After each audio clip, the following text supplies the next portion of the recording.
नमस्कार।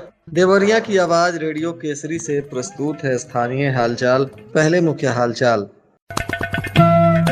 निःशुल्क कोचिंग को लेकर आवेदन की प्रक्रिया हो गई शुरू।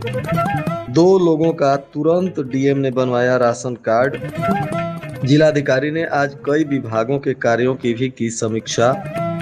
चोरी की मोटरसाइकिल के साथ 2 आरोपियों को पुलिस ने पकड़ा और 14 बच्चों को दिया गया लैपटॉप तो उनके चेहरे पर खिली मुस्कान। स्थानीय हालचाल के इस अंक के साथ मैं निकेत मिश्र। अब हालचाल विस्तार से। मुख्यमंत्री अभ्युदय योजना के अंतर्गत संचालित होने वाली निःशुल्क प्रतियोगी परीक्षा कोचिंग कक्षाओं के लिए विषय विशेषज्ञों से आवेदन आमंत्रित किया गया है। जिला समाज कल्याण अधिकारी सुधीर पांडे ने बताया कि सत्र 2026-27 में यूपीएससी, यूपीपीएससी, जेईई, नीट और 1 दिवसीय प्रतियोगी परीक्षाओं की तैयारी कराने के लिए योग्य विषय विशेषज्ञों, वार्ताकारों एवं व्याख्याताओं का इनपैनलमेंट किया जाएगा। इच्छुक अभ्यर्थी अपना आवेदन पत्र, बायोडाटा, शैक्षणिक अभिलेखों की छाया प्रति सहित जिला समाज कल्याण अधिकारी कार्यालय में जमा कर सकते हैं। साथ ही अपने व्हाट्सएप के माध्यम से भी मोबाइल नंबर 91-408-93-676 पर भी भेज सकते हैं। आवेदन की अंतिम तिथि 20 जून निर्धारित की गई है। जिला समाज कल्याण अधिकारी ने बताया कि चयनित व्याख्याताओं को प्रति व्याख्यान 2,000 रुपए अथवा शासनादेश के अनुसार निर्धारित मानदेय दिया जाएगा। प्रत्येक व्याख्यान की अवधि 90 मिनट होगी। ट्रायल लेक्चर की तिथि बाद में निर्धारित की जाएगी। जिलाधिकारी मधुसूदन हुल्गी ने जनता दर्शन कार्यक्रम में राशन कार्ड न बनने की समस्या को लेकर 2 फरियादियों के आवेदन पर तुरंत संज्ञान लिया और तत्काल कार्रवाई का आदेश देते हुए पात्र लाभार्थियों का राशन कार्ड बनवा दिया। बताया जा रहा है कि बैतालपुर विकासखंड की बिमला देवी ने प्रार्थना दिया था कि वह आर्थिक रूप से कमजोर हैं और राशन कार्ड नहीं है। वहीं गरुल पार्क की निवासी सविता वर्मा के भी आवेदन पर तुरंत कार्रवाई हुई। उनके पति अस्वस्थ हैं, परिवार की आर्थिक स्थिति कमजोर है, लेकिन राशन कार्ड न होने से उन्हें कठिनाइयों का सामना करना पड़ रहा है। दोनों ही मामलों को तुरंत जिला पदाधिकारी ने गंभीरता से लिया और दोनों राशन कार्ड को जल्द से जल्द निर्गत करने का निर्देश दिया। जिलाधिकारी ने कलेक्टेरिएट के सभागार में जिला स्वच्छता समिति, जिला वन एवं पर्यावरण समिति, पशुपालन विभाग तथा अन्य विकास कार्यों की समीक्षा बैठक में एक बिंदुओं पर समीक्षा की। अधिकारियों को उनके दायित्वों का निर्वहन पूरी गंभीरता, तन्मयता एवं जवाबदेही के साथ पूरा करने के निर्देश दिए। जिलाधिकारी ने कहा कि शासन की जन कल्याणकारी योजनाओं का लाभ अंतिम व्यक्ति तक पहुंचे तथा सभी विभाग अपने निर्धारित लक्ष्यों की 100% पूर्ति सुनिश्चित करें। वन एवं पर्यावरण समिति की भी समीक्षा करते हुए विश्व पर्यावरण दिवस पर आयोजित होने वाले वृक्षारोपण कार्यक्रमों की तैयारियों पर भी विस्तार से चर्चा की गई। उन्होंने सभी विभागों को आपसी समन्वय के साथ वृक्षारोपण अभियान में सक्रिय भागीदारी सुनिश्चित करने के निर्देश दिए।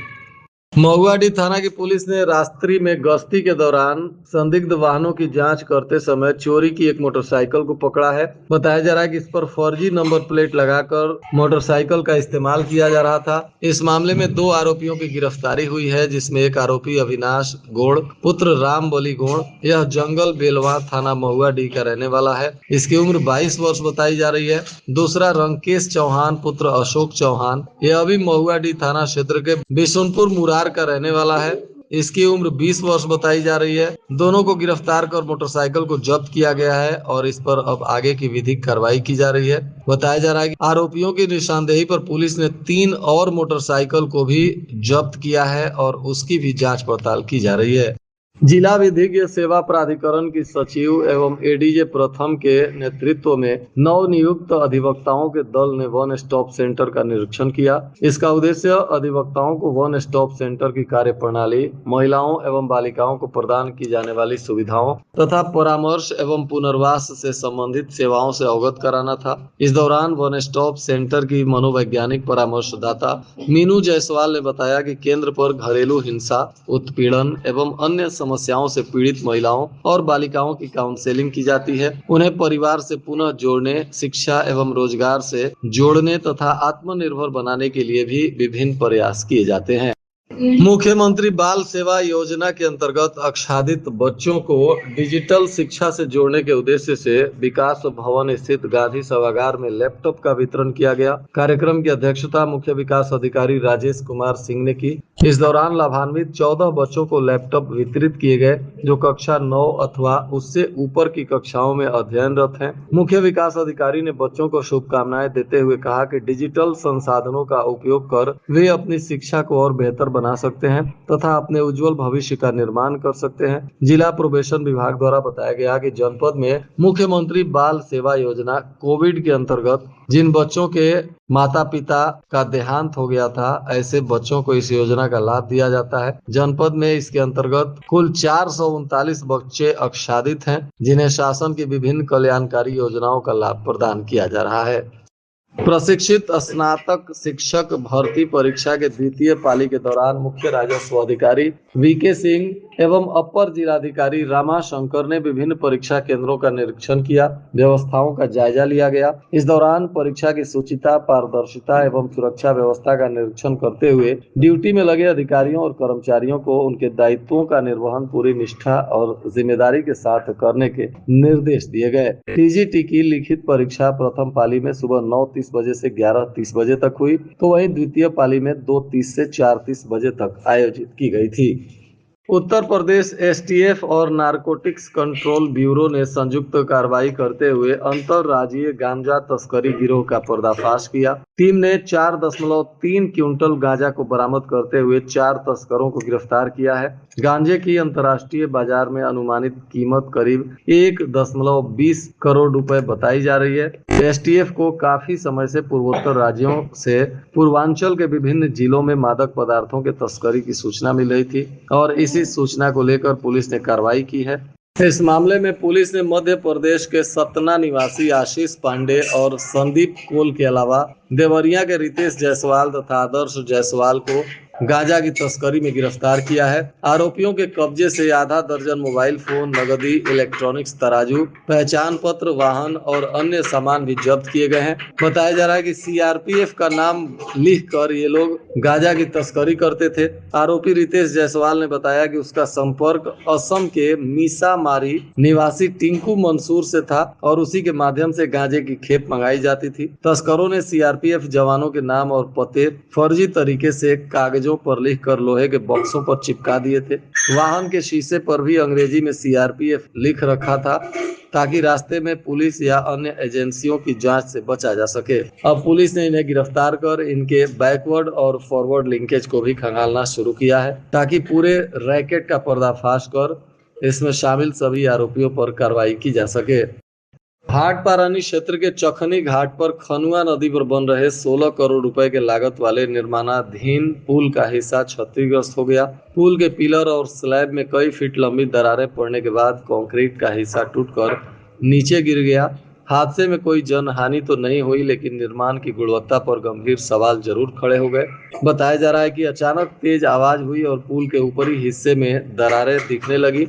देखते ही देखते स्लैब का हिस्सा टूटकर नीचे गिर गया। उस समय मजदूर नीचे काम कर रहे थे, लेकिन सभी समय रहते सुरक्षित स्थान पर पहुंच गए। हादसे के बाद निर्माण कार्य तत्काल रोक दिया गया है। एहतियात के तौर पर स्थानीय लोगों को पुल के आसपास जाने से मना भी किया गया है।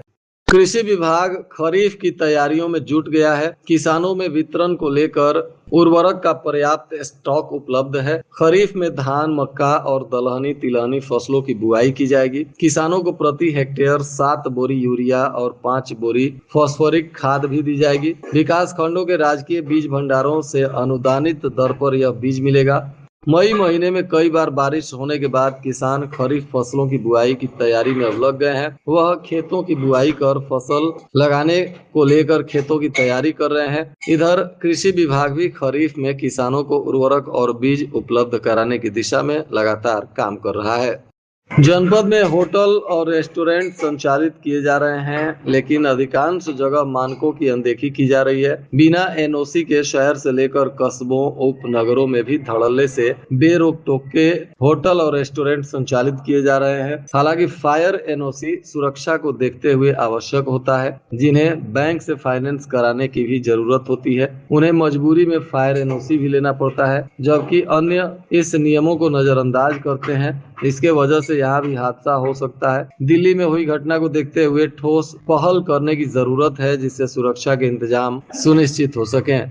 पुलिस अधीक्षक अभिजीत आर शंकर के निर्देशन में आज यातायात प्रभारी देवरिया गुलाब सिंह मय यातायात पुलिस देवरिया के द्वारा मिलकर दुर्घटनाओं की रोकथाम को लेकर शहर क्षेत्र में अभियान चलाकर बस स्टैंड, मालवीय रोड एवं कसिया रोड पर सड़क पर गाड़ी खड़ा करने और सवारी भरने वालों तथा ऑटो रिक्शा, ई रिक्शा इत्यादि पर कार्रवाई की। बताया जा रहा है कि बिना हेलमेट और 3 सवारी से चलने वाले बाइक वालों पर भी कार्रवाई की। बिना ड्राइविंग लाइसेंस और बिना फिटनेस के भी वाहन चलाने वाले वाहन चालकों पर कार्रवाई की गई। कुछ वाहनों को एमवी एक्ट में चालान किया गया तो कुछ वाहनों को सीज भी किया गया है। साथ ही राघव नगर में नो पार्किंग में खड़े वाहनों का भी चालान किया गया। बिना नंबर प्लेट और बिना ड्राइविंग लाइसेंस के चलने वाले ट्रैक्टर को भी एमवी एक्ट के तहत चालान किया गया और कुछ को सीज भी किया गया है। और आज के मौसम का तापमान देवरिया में न्यूनतम 27 डिग्री सेल्सियस और अधिकतम 42 डिग्री सेल्सियस रहने की संभावना है। अंत में मुख्य हालचाल एक बार फिर। निःशुल्क कोचिंग को लेकर आवेदन की प्रक्रिया हो गई शुरू। 2 लोगों का तुरंत डीएम ने बनवाया राशन कार्ड। जिलाधिकारी ने आज कई विभागों के कार्यों की भी की समीक्षा। चोरी की मोटरसाइकिल के साथ 2 आरोपियों को पुलिस ने पकड़ा और 14 बच्चों को दिया गया लैपटॉप, तो उनके चेहरे पर खिली मुस्कान। और आज के स्थानीय हालचाल का यह अंक समाप्त हुआ। नमस्कार।